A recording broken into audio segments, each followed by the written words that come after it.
Senhor, irmãos. Gosto tanto de te ouvir. Amém, irmãos. É bom. Vamos orar em nome de Jesus. Senhor, muito obrigada, Espírito Santo, pela tua presença. Obrigada, Senhor, porque tu és um Deus que faz infinitamente mais aquilo que pedimos ou pensamos. Senhor, em nome de Jesus, fala conosco, Senhor, nessa noite.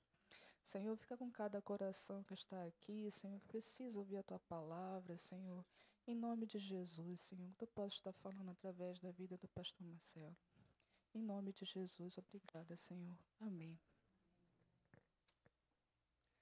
A paz do Senhor, querida igreja. Que bom que ela gosta de ouvir, né? Que bom. Meus irmãos, deixa eu só fazer um esclarecimento rápido aqui. Por que cada pregador que vem aqui, sempre agradece a liderança? Irmãos, olha bem para esse time que Deus preparou para estar em nosso ministério, nos abençoando. Irmãos, muitas igrejas por aí no culto de domingo, só o pastor presidente prega.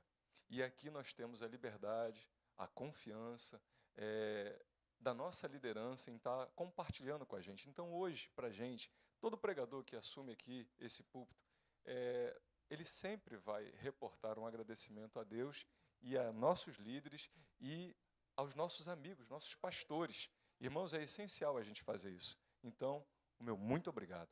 Muito obrigado a todos. Quero te convidar a abrir sua Bíblia em João, capítulo 7. Irmãos, a gente tem ouvido muito sobre o recomeço e o novo de Deus. Particularmente, é algo que naquela conferência o Senhor falou muito, não para mim, mas para toda a igreja. Então, buscando a Deus, eu não sei se eu vou conseguir, mas o meu desejo é expressar exatamente aquilo que o Senhor colocou no meu coração, da melhor forma.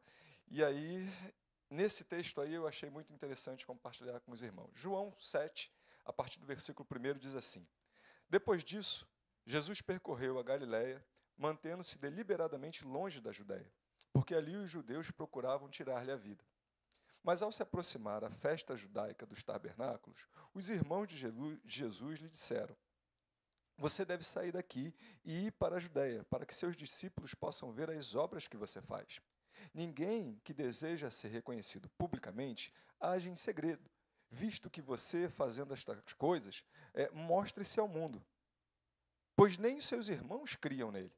Então Jesus lhe disse: Para mim, ainda não chegou o tempo certo. Para vocês, qualquer tempo é certo. O mundo não pode odiá-los, mas a mim odeia, porque dou testemunho do que ele faz é mal. Vão vocês à festa. Eu ainda subirei a esta festa, porque para mim ainda não chegou o tempo apropriado. Podei vos assentar.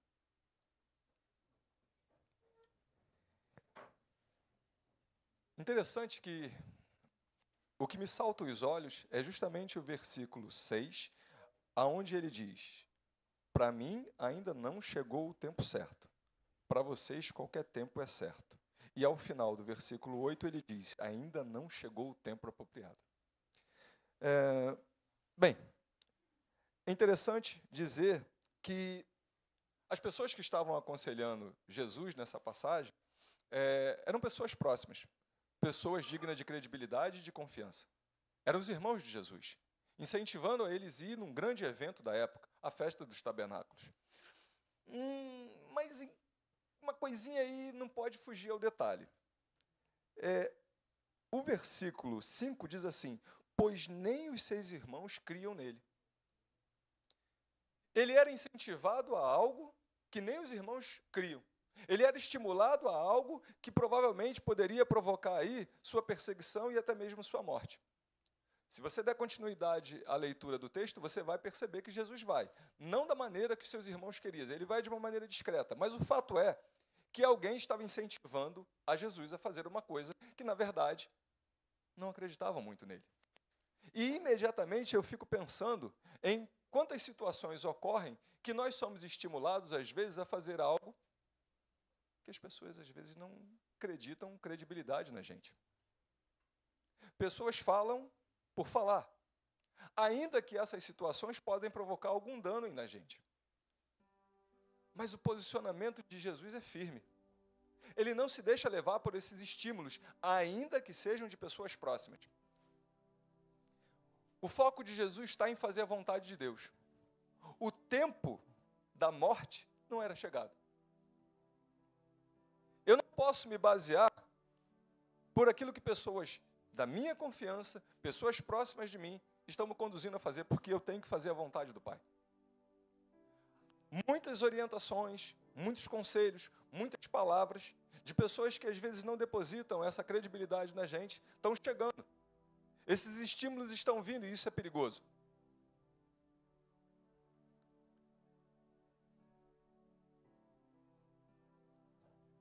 Conselhos que poderiam levar à morte. Conselhos que, em vez de contribuir para o sucesso, contribuir para algo bom, Jesus se posicionou. Nós, às vezes, nós não precisamos nem de estímulos de pessoas. A nossa mente provoca isso. No texto, os irmãos de Jesus estavam aconselhando. Cristo se posiciona. Trazendo isso para os dias de hoje, às vezes, a gente necessariamente pode não ter uma pessoa nos impulsionando ou nos aconselhando a fazer alguma coisa que talvez não seja o certo, não seja o momento, não era apropriado. O tempo de Deus não era o certo, mas para a gente tem sempre como certo. Muitas vezes, nas questões em que nós entendemos, a gente está sempre certo, né, irmãos? A gente às vezes não para, nossa ansiedade, o conhecimento que a gente pensa ter, nos impulsiona a fazer coisas e a gente não analisa tudo. A palavra de Deus nos ensina que se a gente vai construir uma casa, vamos avaliar primeiro se a gente tem recurso para a gente ir até o final, porque senão a gente vai ficar no meio do caminho. Mas tomado pela decisão de querer fazer, a gente se joga no vento. Outra coisa que eu preciso destacar é que o conselho dado pelos irmãos era para que ele fosse reconhecido. Era um evento social de grande importância. Status. Você precisa aparecer, você precisa ser visto para que as pessoas possam crer. O reconhecimento que Jesus tinha e que ele precisava era o reconhecimento do Pai. No seu batismo, a voz de Deus, quando João Batista batiza, esse é meu filho amado, a quem eu tenho prazer. Esse era o reconhecimento que nós precisamos ter. Mas, na maioria das vezes, nós buscamos conhecimento de coisas que não têm valor. E nos lançamos em situações que não é tempo, não é do agrado do Senhor fazer.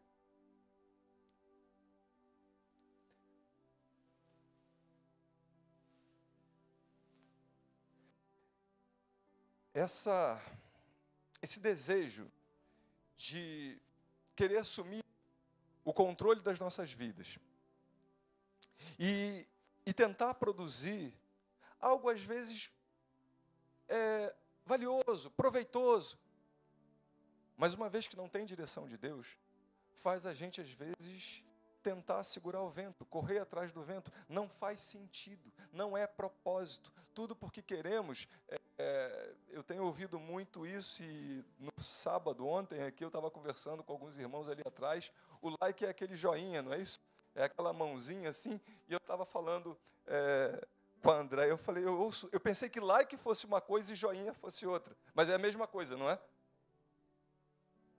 E se faz tudo em prol de um reconhecimento. Se faz tudo em prol de um like.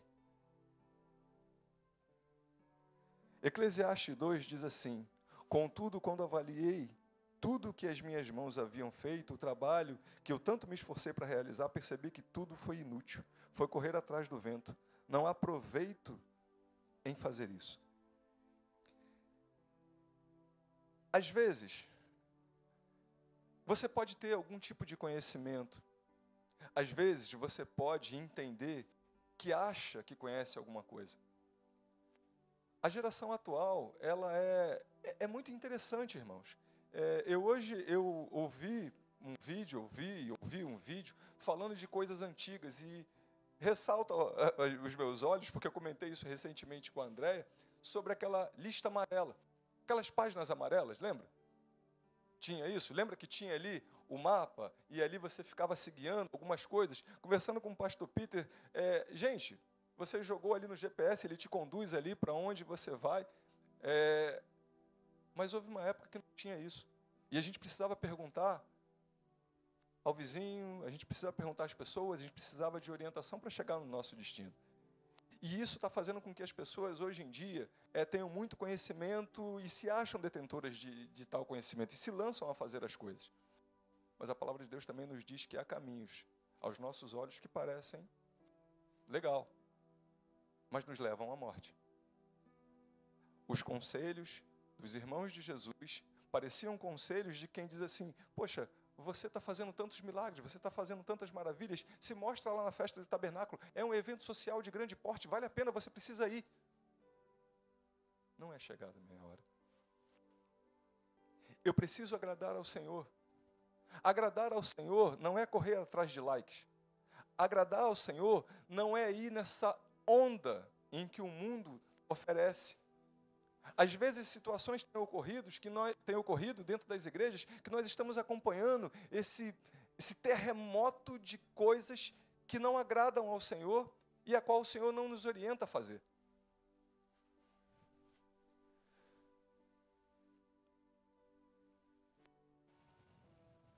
Como eu disse,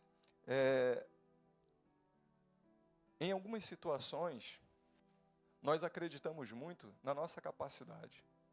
Não interessa muito a preparação. Basta pouco tempo e a gente já se enche de fé, de coragem, mas de uma maneira errônea, acreditando na força do nosso braço. Mas a palavra de Deus também nos ensina que se o Senhor não edificar a casa, em vão trabalha o que edificam. Se o Senhor não guardar a cidade, em vão vigia a sentinela. A gente está se levantando como uma geração que detém o conhecimento aos trancos e barrancos e quer fazer de qualquer maneira, e de qualquer maneira não se faz nada na casa do Senhor. Não se faz nada em prol da vida. Tudo tem que ter com zelo, tudo tem que ter o tempo certo. Ter o respeito, tem que ter a humildade.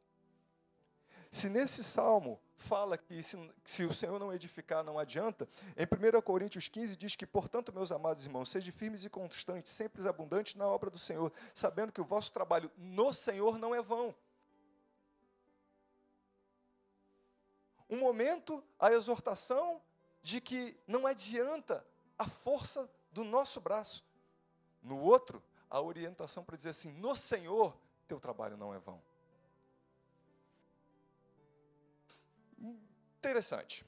Então, dentro desse contexto, aonde nós temos Jesus se posicionando firme, não se deixando abalar por conselhos de pessoas próximas, aonde Jesus diz que não é o tempo, ainda que o evento seja propício, mas ele entende que ele está ali para fazer a vontade de Deus, eu comecei a pensar nesse contexto de recomeçar.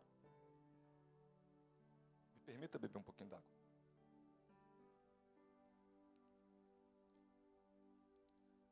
Eu tenho ouvido falar, os pregadores todos aqui, tem o ano em que Deus colocou na nossa liderança como um direcionamento, um ano de recomeço. E nós ouvimos muitas palavras com relação a isso. É interessante, irmãos. Recomeço me dá uma ideia de uma predisposição, de um esforço maior para fazer algo que às vezes a gente fez e não foi bem sucedido.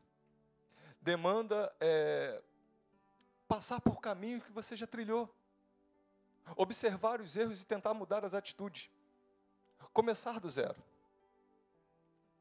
Mas o recomeço, ele te estimula a algum tipo de insegurança, de medo, de ferida. Porque recomeçar algo é entender que a primeira vez não foi legal. E a gente tem uma tendência de querer colocar as coisas engavetadas.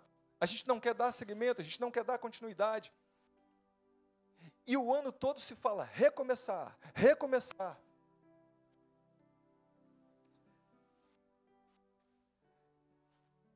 Quando a gente pensa na questão do recomeçar, eu pensei em tantas coisas que colaboram, que estimulam, como esforço, como determinação, como um ato de ousadia. E eu tinha muita coisa para falar. Mas eu confesso para vocês, irmãos, o que mais ardeu no meu coração, como uma peça-chave, como um combustível para dar início a um recomeço, principalmente entendendo o tempo de Deus, o tempo oportuno, o Deus que está dizendo para você, é agora.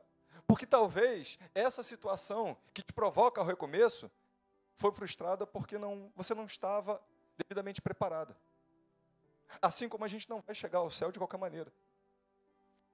Esse combustível me dá a ideia de disciplina. E muito provavelmente alguém vai dizer para mim, pastor, eu não tenho disciplina, eu sou difícil nisso. Difícil com a dieta, difícil com questões relacionadas ao militarismo. Mas deixa eu te falar uma coisa. Quando você sai para trabalhar, você sai sempre no mesmo horário ou você sai em horários diferentes? Você tem sua louça para lavar, você tem sua roupa para lavar, cuidar dos seus filhos. Às vezes você tem uma medicação num horário para fazer. Tudo isso requer disciplina. Quando está chovendo, você fica em casa, você não sai para trabalhar? Você sai para trabalhar com sol, com chuva, você sai. Às vezes você não está disposto, você permanece, você tem que ir. E aí, na hora que eu escrevi isso aqui, eu tive que fazer aquela piadinha em casa e vou reportar, né? Conceito de disciplina, em grego. Conceito de disciplina. Não, irmão. Mas o conceito de disciplina que eu escolhi para estar compartilhando com os irmãos aqui é a obediência a regras e a capacidade de controle próprio, que envolve seguir ordens, manter o foco e direcionar pensamentos e ações para um objetivo específico, resistindo às distrações e obstáculos. Que regras? Regras de boa conduta, de virtude, regras daquilo que Deus nos orienta a fazer, mantendo o foco, as distrações, aos obstáculos, as situações que algumas pessoas vão criar no intuito de tentar tirar o teu foco, a tua direção, a tua disciplina. Quando eu olho essa questão da disciplina e fico pensando, como a gente precisa ter uma vida com Deus de oração, de consagração, de jejum, de culto, de arrependimento. Às vezes, a gente se posiciona de uma forma mecânica e automática e esquece de princípios. E, infelizmente, as coisas têm que ser ajustadas, apertadas, para a gente poder acordar e entender que o nosso papel é manter foco em Cristo, porque a gente se distrai com facilidade. Eu disse aqui no texto que Jesus recebe orientações. Quer trocar? Recebe orientações de pessoas próximas. Mas eu também disse que muitas vezes não precisa de ninguém para nos dar maus conselhos. Nós produzimos isso através da nossa ansiedade e das nossas convicções errôneas. Você já parou a pensar de uma pessoa que se prepara para um concurso público, e esse concurso público, por exemplo, ocorre a cada 2 anos. E a pessoa se dedica ao estudo. A pessoa abre mão de uma série de coisas. Mas a prova chega e ele não alcança índice. Ele ou ela não alcança índice. São mais 2 anos de preparação, fazendo o mesmo trajeto, o mesmo caminho.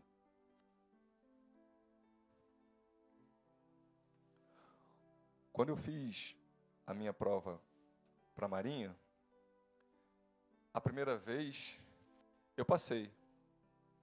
Irmãos, eu passei na teórica, eu passei na saúde, eu passei na física e eu fiquei no psicotécnico. Acharam que eu era meio doidinho. Só pode ser isso, né? Acharam que era meio doidinho. E, irmãos, a frustração é absurda. Porque eu me preparei, irmãos. Eu fiz curso, eu passei noite em claro estudando, eu procurei fazer a parte física, Romualdo. Eu cuidei da saúde, eu fiz tudo. Eu tinha 2 opções, sentar e entrar naquela característica que às vezes acontece. Sou vítima. deu tudo errado, não era para mim, e não sei o quê, não sei o quê, não sei o quê, aquele lá toda. A gente faz um discurso, uma redação, tentando nos convencer e tentando amortizar aquela frustração dentro da gente. E cá para nós, como é que eu me preparo psicotécnico, Débora? Eu vou estudar, eu já tinha estudado, eu já sabia a matéria, mas tem que estudar de novo. Eu fiz a parte física, mas eu já estava treinando, já estava bem. Vamos treinar de novo, vamos passar de novo, vamos fazer no tempo de Deus. O tempo de Deus é que faz a diferença. O tempo de Deus é que as portas se abrem. A gente fica na cadeira do vitimismo, a gente vive na cadeira da reclamação, da murmuração, ou a gente levanta e entende o que se tanto está falando no decorrer desse ano sobre recomeço. Uma pessoa que está fazendo faculdade, ela tem aí uma média de 4 a 5 anos, e se eu não falar besteira aqui, 8 ou 10 períodos. E é possível que num período desse, você tenha que repetir uma matéria, porque de primeira você não passou. Só que é uma matéria chata, o professor é chato, e você não entende direito, mas para você concluir, você precisa estudar, e talvez você vá para o período, né? Para o período à frente, mas tem que dever aquela matéria. E só tem um detalhe, observar detalhes. Os detalhes, às vezes, vão fazer a diferença, e você precisa ter a humildade de que você tem que se dedicar um pouco mais. Óbvio que quando eu fiz pela segunda vez, a gente fica naquela expectativa. E aí disseram assim, olha, passou em tudo.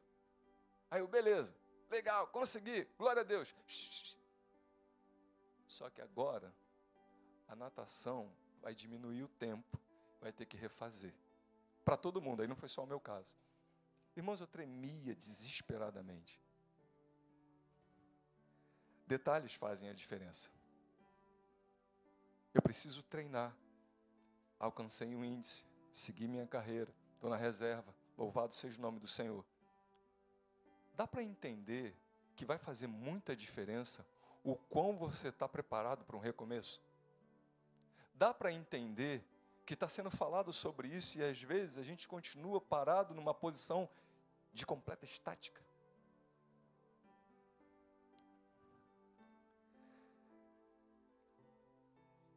Às vezes, vão ocorrer situações de mudança de direção. Às vezes, o recomeço está relacionado a algo que Deus falou não. E aí, em vez de ir para o norte, nós vamos para o sul. Mas, às vezes, é uma questão de preparação. Irmãos, nós estamos vivendo uma época que a gente não está querendo se preparar muito. A gente não está querendo se dedicar muito. A gente está chegando aqui e está querendo fazer e acontecer, e a gente está esquecendo. Aí eu vou voltar de novo na tecla, em não fazer as coisas de qualquer maneira. Tem uma história, foi a pastora Eli que falou sobre essa história recentemente, e quando ela falou, ficou na minha mente, e eu pedi a Deus que quando eu tivesse oportunidade, Ele me lembrasse, e eu não vou falar tão bem quanto ela, afinal de contas, é a pastora Eli, mas eu quero fazer um pequeno resumo. No livro de Samuel, 2 Samuel, capítulo 6, faz uma narrativa de um transporte. Um transporte. Algo, então, tranquilo, um transporte, vamos só transportar. Vamos tirar algo de um lugar para outro lugar. Bem, aí faz uma pequena diferença. Esse algo a ser transportado era algo precioso. Mas não se preocupe, era da transportadora do rei Davi. Pô, o cara sabe como transportar.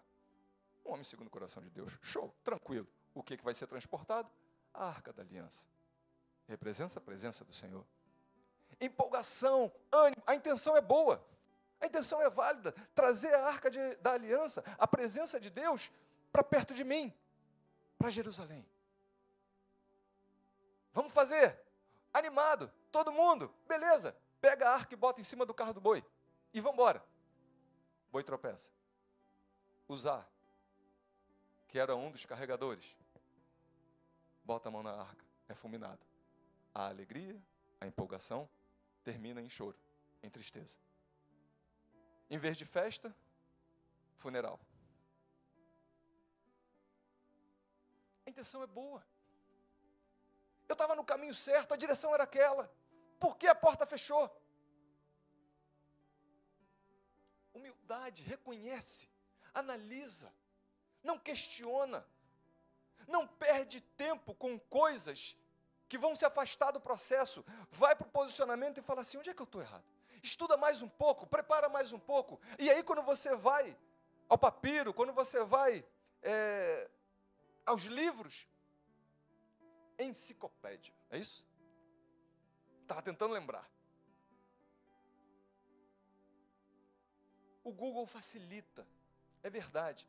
Mas quando você abre o livro, quando você começa a analisar, quando você começa a ler com calma, porque o Google te facilita a você ir no tópico às vezes que você quer, e aí você vai num parágrafo específico, mas você esquece que tem um contexto. Muitas questões de português é assim, até matemática, você constrói tudo bonitinho, mas a resposta não era para ser dada em metros, era em quilômetro. Você construiu tudo certo, mas você errou porque você está empolgado, você está confiante, deu certo, era só mudar de metro para quilômetro. E aí, Davi vai estudar um pouco mais e vai lembrar que era para homens especiais, sacerdotes, trazer a arca no ombro. E aí, dessa vez, a arca vem, a presença de Deus chega. A intenção é boa, Deus está direcionando.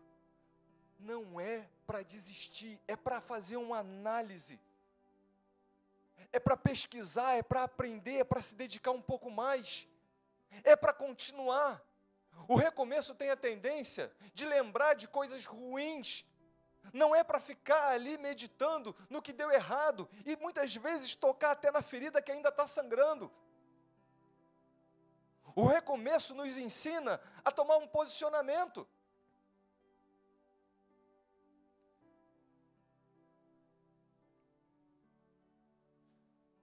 Essas experiências fazem a gente produzir.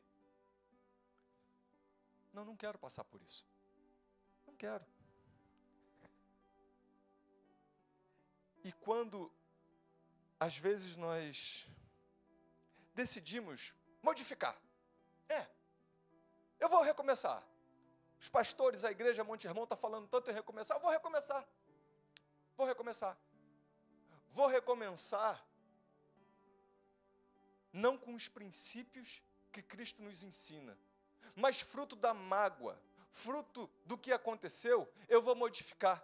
Muitos relacionamentos, à base de decepções, frustrações, mágoas, feridas, traições, fazem as pessoas dizerem assim, vou pagar na mesma moeda, eu era muito bobo, eu agora quero ser esperto, então eu vou recomeçar dessa forma. Isso não é recomeçar. Trocar os princípios de Deus por costumes do mundo. Quantas vezes você já ouviu não pagar o mal com o mal, não pagar na mesma moeda? Nós sempre vamos ter alguém zombando da gente, nós sempre vamos ter alguém chamando a gente de bobo e que está dizendo que nós estamos perdendo tempo. Ontem aconteceu aqui uma atividade voltada para as crianças com base no fruto do Espírito. Mansidão, temperança, paz, longanimidade. Sabe de uma coisa? Às vezes, irmãos, por favor, pensa e faz uma análise sobre a sua vida. Às vezes você tem a paz, às vezes você tem alegria, às vezes você tem bondade, às vezes você tem uma boa parte do fruto do Espírito. O que te faltou foi domínio próprio. Não troca as virtudes do Espírito Santo. Vai procurar aquilo que faltou em você. Muitas dessas atitudes de relacionamento, às vezes não só com esposos, mas às vezes com filhos, com pais, com amigos. Sabe como é que se começa? Apontar de dedos. Você fez isso, você fez isso, você fez isso. Enquanto isso ocorrer, irmãos, a gente não sai. A gente está no mesmo lugar. Tenta ter essa conversa com o espelho. E procura observar aquilo que te faltou. E aquilo que você precisa estimular. Irmãos, nós somos diferentes. Tem tanta coisa que falta em mim que de repente tem excesso em você e eu preciso aprender com você. Mas eu não posso inverter os valores. Eu não posso querer dar jeitinho. Eu não posso trocar as virtudes do Espírito Santo pelas obras da carne que o mundo oferece. A palavra nos ensina que tudo que é verdadeiro, tudo que é honesto, tudo que é justo, tudo que é puro, tudo que é amável, tudo que é de boa fama, se há alguma virtude, se há algum louvor, nisso pensai. Para quê? Eu vou retomar alguma coisa na minha vida à base de ira, à base de inveja, de revolta.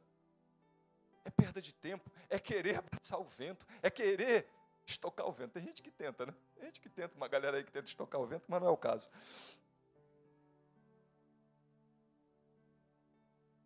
Todas as atitudes que trabalham a nossa mente no intuito de nos fazer parar, eu queria te lembrar uma coisa.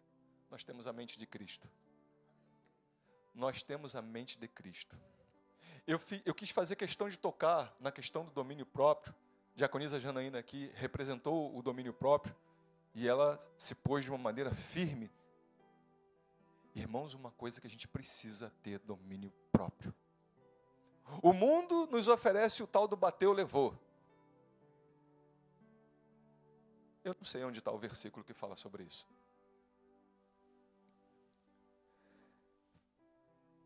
O mundo sempre vai olhar para a gente e dizer assim, moxa, mas você é tão bobo, você está fazendo tudo de novo. Sabe os estímulos dos irmãos de Jesus? Mas aí a palavra diz assim, ó, não sejais conformados com este mundo, mas sede transformados pela renovação do vosso entendimento, para que experimenteis qual seja a boa, agradável e perfeita vontade de Deus. Esses ataques que sofremos vêm com o intuito de fazer a gente parar ou querer mudar. Mudar não segundo o Evangelho, mas mudar segundo o que nós estamos vendo no mundo.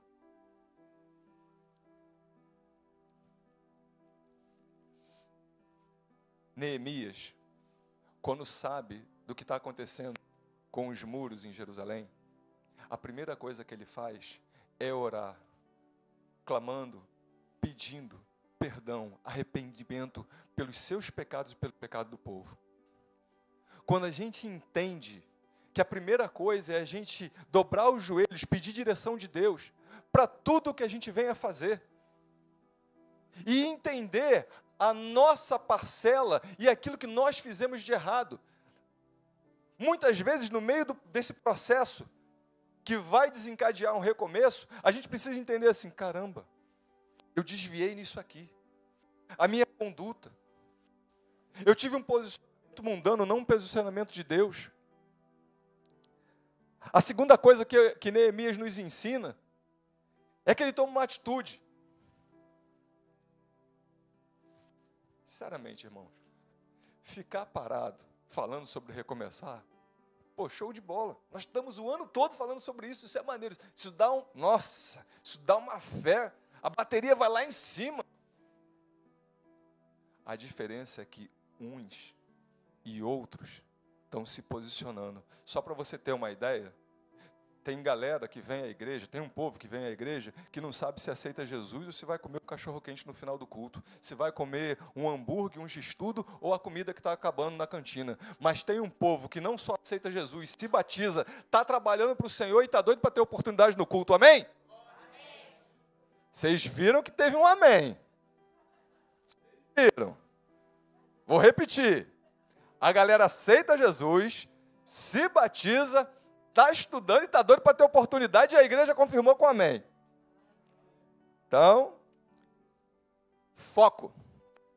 Eu não tenho tempo para perder com coisas que me desviam do propósito. Irmãos, tanta coisa distrai a nossa mente, tanta coisa nos entristece. Não dá para perder tempo com isso, não dá.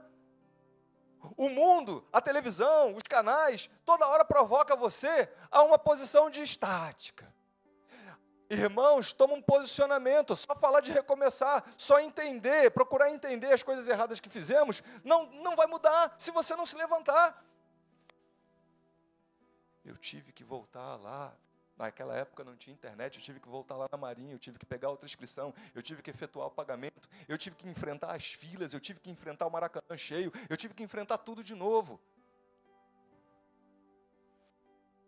O tempo de Deus faz diferença.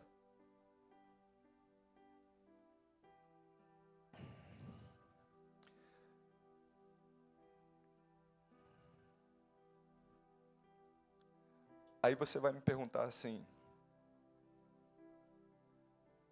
pastor, o senhor disse que algumas coisas o Senhor vai fechar, o Senhor não vai permitir.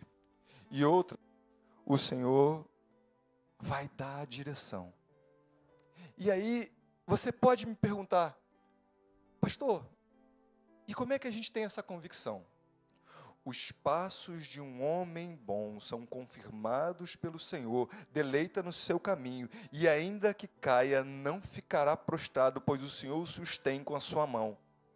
Nós não estamos falando de um Deus que Ele não vai dar a direção e Ele não vai confirmar.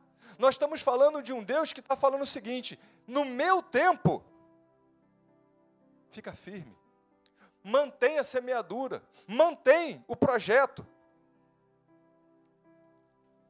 Recomeçar com os mesmos erros, recomeçar fazendo as mesmas coisas, é ficar dando volta. É andar em círculo. Não tem diferença. Recomeçar trocando as virtudes do Espírito Santo por atitudes que não agradam a Deus, no intuito de você querer se defender, aonde você foi mansa e agora você quer ser agressiva, não é recomeço, é retrocesso. Recomeçar, entendendo que eu preciso orar mais, que eu preciso fechar as brechas, que eu preciso repor os muros no lugar, ainda que Sanbalate e Tobias se levantem para zombar, ainda que conselhos venham para me tirar do foco, mas eu estou na direção, o Senhor está confirmando, o Senhor vai levantar pessoas, ajudadoras, para abençoar, para mudar a nossa história. A questão é ficar na direção do Senhor. Sabe a história da Monte Hermon? Quantas coisas Monte Hermon passou? Hoje eu vi um vídeo de um coração solidário de 1900 e bolinha. Eu não sei. 2018, obrigado. E ali foram confeccionados 100 corações. Quanto? 100 e 150? 100. No tempo de Deus a gente chega a 300. No tempo de Deus a gente chega a 500 e sabe Deus o que vai acontecer nos próximos anos, mas a gente precisa evoluir, a gente precisa progredir, a gente precisa avançar. Às vezes, semear, as aves vão levar, as pedras não vão deixar vingar, mas o teu tempo, o tempo de Deus, a gente semeia e chega no solo frutífero, chega no solo que vai vingar, e essa árvore frondosa vai crescer. Como eu disse ontem, perguntei ao Wendel, nós tínhamos aqui a maçã do amor, a pera da paciência, a banana da alegria. No tempo certo, essa semente que você vem germinando, que você vem insistindo, ela vai germinar, ela vai crescer. E esse fruto,